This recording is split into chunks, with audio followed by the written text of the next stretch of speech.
Before we get started, we have a short message from our friends at Airwave Media.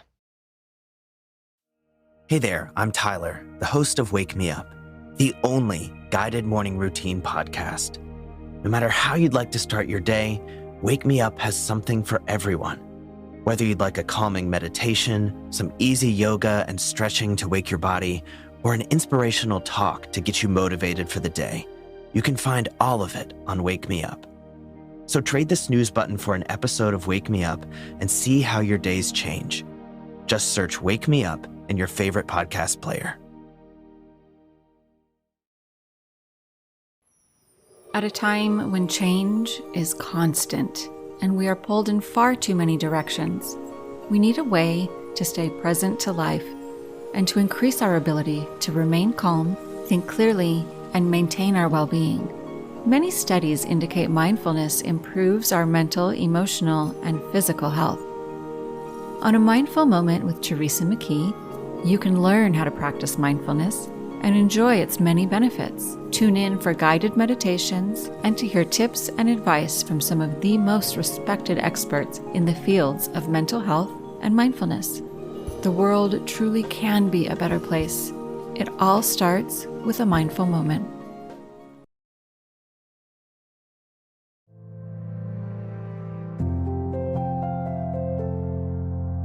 Hello, I'm Sheryl, and this is Sleep Tight, Relax, a calming bedtime podcast for the young and young at heart.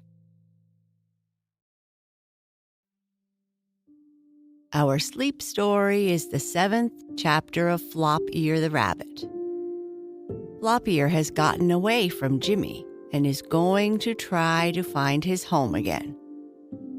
He meets a bird up in a tree, and they chat for a while before the bird tells Flop-Ear to hurry up and run again because he can see Jimmie coming over the fence. But before we continue with our story, let's take a moment to relax. We can practice our deep breathing anytime or anywhere. But before bed, let's first turn down the lights, get comfortable, and make sure that everything feels as it should. Now, close your eyes if you like, and we'll begin with a few slow, deep belly breaths. Each time you breathe in, breathe all the way down into your belly. When you breathe in, be sure to slowly breathe through your nose. And when you breathe out, try to push all the air out of your lungs. Breathe in and breathe out.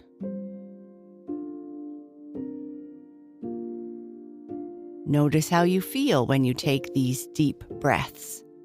How you get more and more relaxed with each breath. How the weight of your body sinks into the bed. Breathe in and breathe out.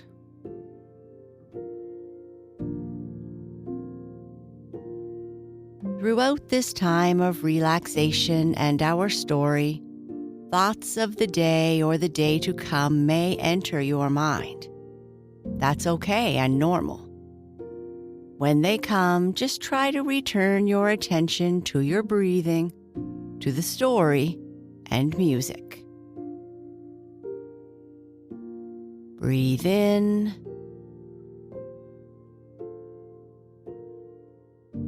and breathe out.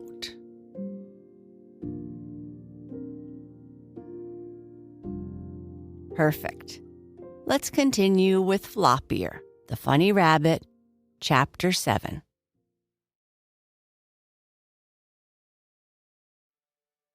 Flop-Ear sat up on his hind legs once he was outside the fence and looked around. Flop-Ear put his head on one side and his nose trembled, sort of. for he was wiggling it in order to try if he could smell any danger. "Well, I wonder which way I should go," asked Flop-Ear to himself. Just then, he heard a bird up in a tree over his head, laughing. "What are you laughing at?" asked Flop-Ear. "Do you see something funny?"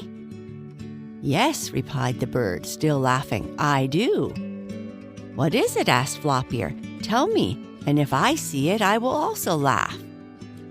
"You may laugh if you like," answered the bird, "but you can't see what I am laughing at unless you go near a pool of water and look down in that. Then you will see yourself, for I am laughing at your ears. They do look funny. Oh, I'm so sorry. I hope you don't mind being laughed at." "Not a bit," cried Flop-Ear in a happy voice. "I like my friends to laugh, even at me, if that makes them jolly." "Then it is all right," chirped the bird. "If you do not mind telling me, Flop-Ear, where have you been and where are you going?"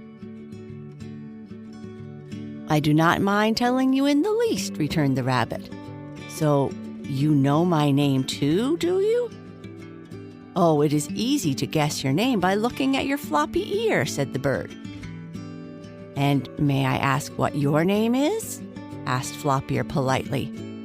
"My name is Cheer Up," replied the bird. "I am called that because I try to make my friends cheer up and be happy by singing to them." "That's fine," cried Flop-Ear. "I wish I could sing." "Well, I suppose it is nice," the bird said, trilling a few notes. "I wish I could fly like you," went the rabbit. "Then maybe I could find my home. You see, I am lost. A man chased me far away from my burrow, and I can't find it again.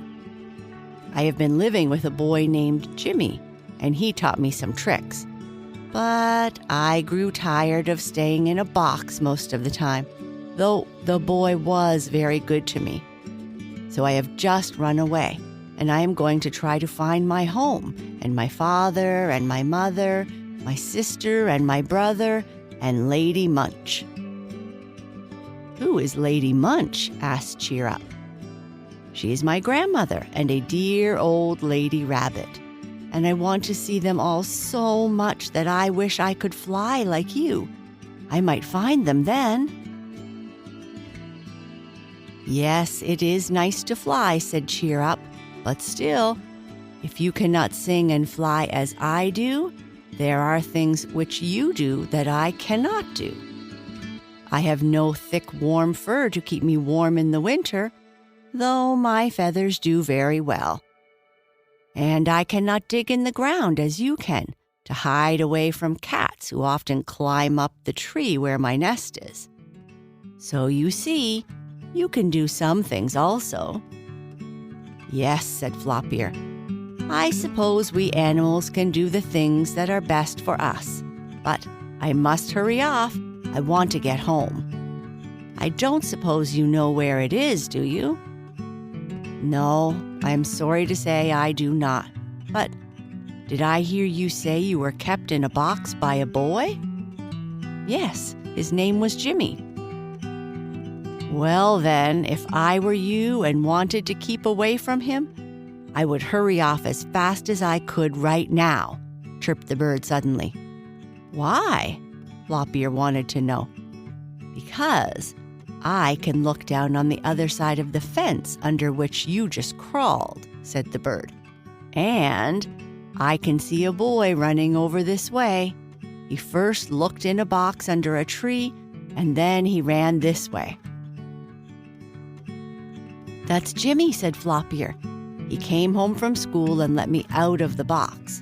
Then he went into the house, and I thought that would be a good chance for me to get away. So I ran." "Yes, and you had better run some more," said Cheer Up. "The boy knows you have gone, and he's after you." "Thank you for telling me," said the rabbit. "It is a good thing you are up so high in the tree, so you can look down on the other side of the fence. Yes, I'll be getting along." Jimmie was a good, kind boy and gave me nice things to eat. Still, this is not my home, and I do not like doing tricks. I'm going. Goodbye." "Goodbye," chirped Cheer Up. "I hope I shall see you again sometime, and you had better hurry, Floppier, or that boy is right at the fence." "Well, I'm sorry, he won't get me," said the rabbit, and with a jump, he hid himself behind a bush. Then, out of sight of the boy, Floppier ran on. As for Jimmie, he had come out of the house, and not seeing Floppier where he had left the rabbit, he looked around the yard for him. "I wonder if he could have jumped back into his box," said the boy. He looked, but Floppier was not there. It was then that the boy ran over to the fence. The bird sitting high up in the tree saw him and told Floppier. "Oh, my nice, tame trick rabbit has gotten away," cried Jimmie. "I see a hole under the fence. Maybe he got away through that." The boy hurried to the fence near the hole Floppier had made and jumped over. But by this time, Floppier was safely away, and the boy, not having as good a nose for smelling rabbit tracks as a dog, could not tell which way Floppier had gone. Jimmie looked all around and in the bushes, but he could not find Floppier. Looking up in the tree, the boy saw the bird. "Ah, little bird," he said, "I wish you could talk, and maybe you could tell me which way my rabbit went." Of course, Cheer Up could not answer the boy in his own speech, but the bird said to himself, "I am not going to tell you where Floppier is, or he wants to find his home. You were kind to him, but he just had to go away." Then Cheer Up flew off, and the boy, after looking around a little bit more for his pet rabbit, gave up and went back into the yard. At first, Jimmie was quite sad about Floppier's going away. But about a week later, he was given a pet dog, and he trained his dog to do some tricks. So he was happy again. Floppier hopped on under the bushes until he came to an open field. He was so far away from the house now that he thought it would be safe to sit up and look around. Across the field, he saw some woods, and he said to himself, "I'll go over into those woods. Maybe that is where my home is, and I may find Pink Nose and snuggle there. Oh, how I wish I could see them again and have a game of tag." Over into the woods hopped Floppier. He was glad to feel the dry leaves rustling under his paws again. He liked the cool, shady woods with their carpet of green moss. This was much nicer than being in a box part of the time, even though there were good things to eat. "I guess I can find something here," thought Floppier. "I haven't gnawed a bit of bark since I lived with Jimmie. I'll eat some now." Going up to a tree, Floppier began nibbling the bark. He had eaten 2 or 3 mouthfuls when he heard a chattering voice calling, "Hello down there! Who is nibbling at my tree?" "Oh, excuse me," said Floppier. "I didn't know this was your tree. Who are you?" "I am Slicko, the jumping squirrel," was the answer. "Can you see me up in my nest?" Floppier looked up and saw a little gray animal with a big, bushy tail. In her paws, Slicko held a nut which she was eating. "Oh, do you have a nest up there?" asked Floppier. "Yes, this is my home." "Then you must be a bird if you live in a nest," remarked the rabbit. Well, yes, in a way, maybe I am, laughed Slicko. But we squirrels only live in nests in trees in summer. In the winter, we burrow under the ground as you rabbits do, Floppier. So you also know my name? Asked Floppier. Oh, yes, and I am glad to see you. I was wondering who was down there gnawing at my tree. That's so. I suppose this is your tree, since you have a nest in it, said Floppier. I can easily gnaw some bark off of another. Oh, that's all right, chattered Slicko cheerfully. Gnaw all the bark you like, as long as you do not take too much off the tree, or it will die. I won't take too much, promised Floppier. I can only stop a little while. I am lost, and I am looking for my way home. Wait a minute, and I'll come down and talk to you, said the squirrel, as she scrambled down from her nest. Well, now we are nice and comfortable. Let's talk, said Slicko, the jumping squirrel, as she found a soft place on a bed of moss. Floppier picked himself out a nice place also.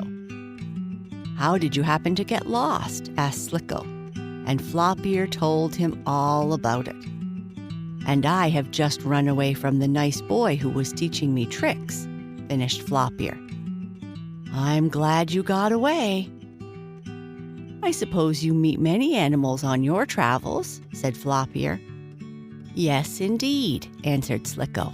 I met Squinty, the funny pig, and— You did? Cried Floppier. Why, I know Squinty. His pen is near the burrow where I used to live. If you could only show me where Squinty is, I could find my way back home. I wish I could do that for you, said Slicko, but I have forgotten where Squinty's pen is. Still, I can try. Please do, begged Floppier. So the squirrel and the rabbit went off into the woods together, looking for Squinty's pen. But it was farther away than Slicko thought, and after searching around for some time, Slicko said, I don't think I can find it, Floppier. I'm sorry.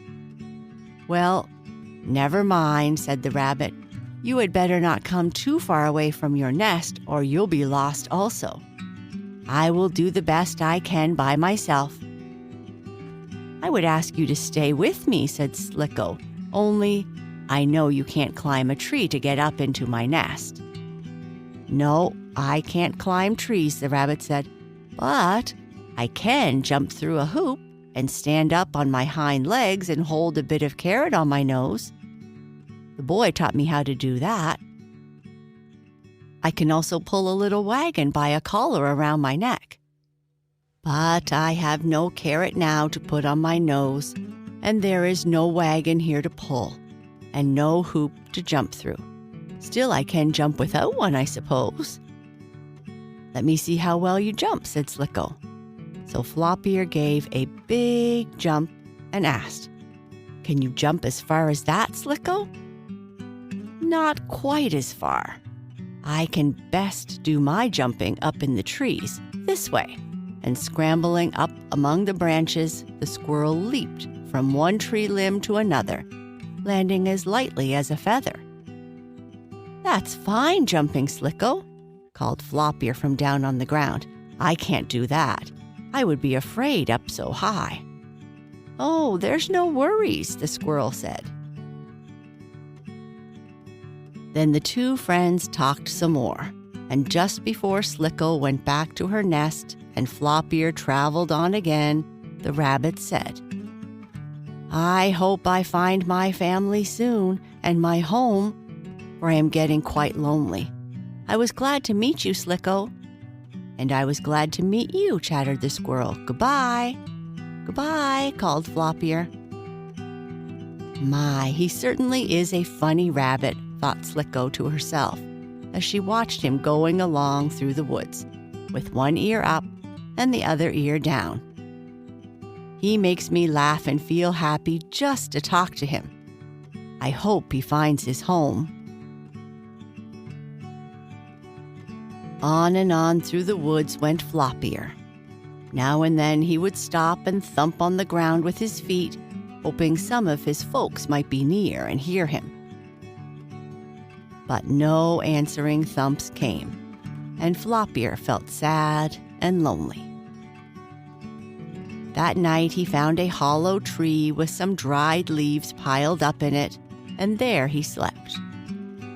It was not cold out, and as Floppier found some sweet roots to eat and a nice spring of water out of which to get a drink, he was not so badly off.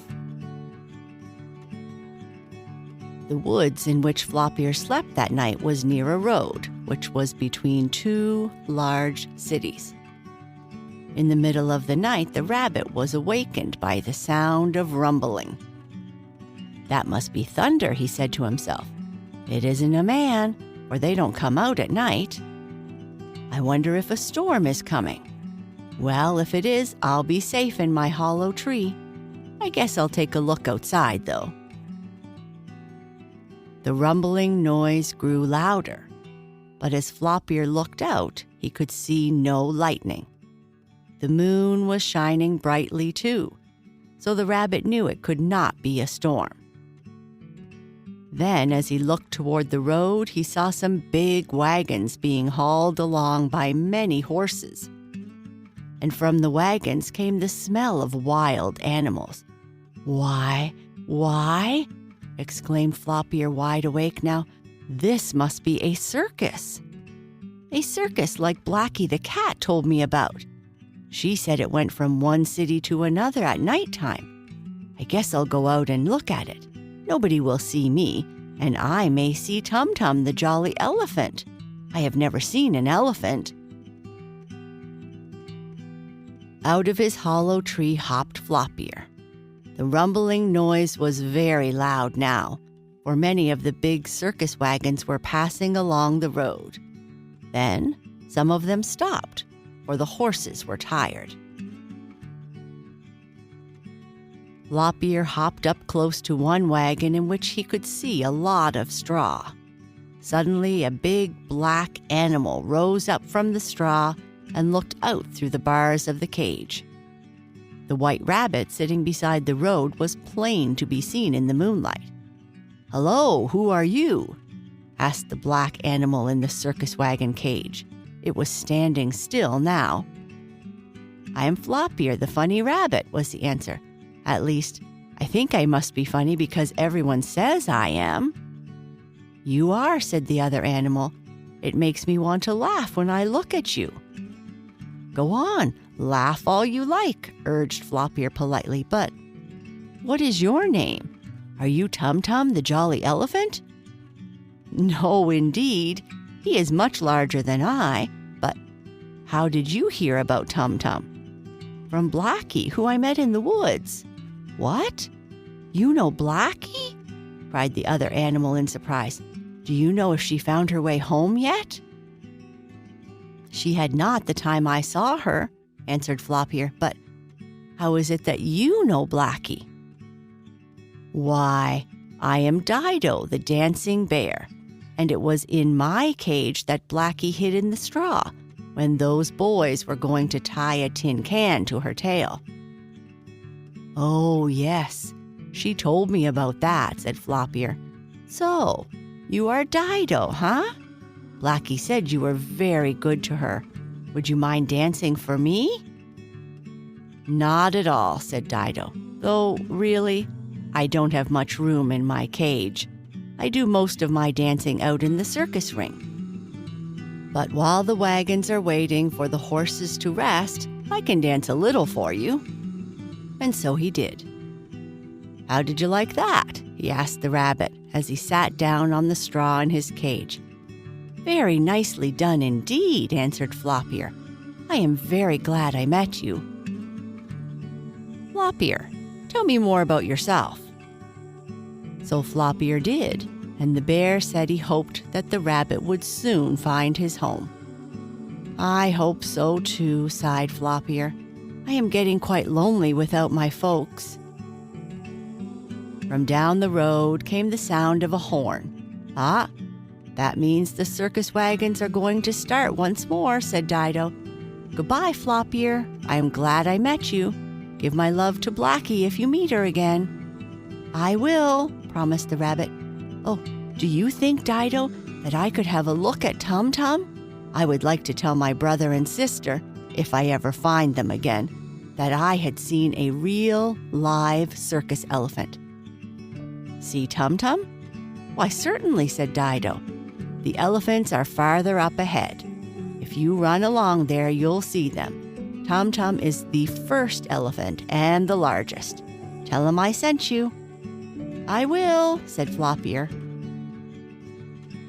He hopped forward just as the wagons were beginning to move. Then Flop-Ear saw some of the largest animals he had ever seen in his life. There were a number of them, and they were as big as the wagons in which the other animals were carried. "These must be the elephants," thought Flop-Ear. He was so surprised at their size that he stood still in the road. Then, all of a sudden, a voice cried right in his ear, "Look out there, little white animal!" And all at once, the next thing Flop-Ear knew, he was being lifted high in the air.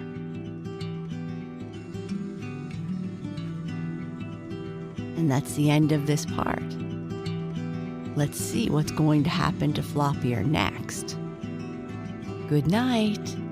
Sleep tight.